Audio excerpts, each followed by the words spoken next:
divide 957 by 2 in long division method.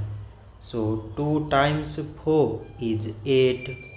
On subtracting we get 1. So now we put down this 5 and it is 15.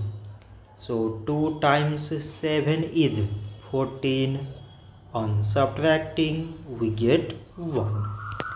So again we put down this 7 and it is 17. So 2 times 8 is 16. On subtracting we get 1. So now there is no other number to put it down.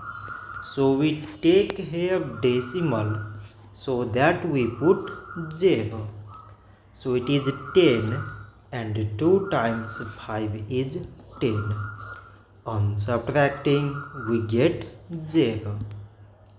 So 957 divided by 2 is 478 decimal 5. So this much for today and thanks for watching.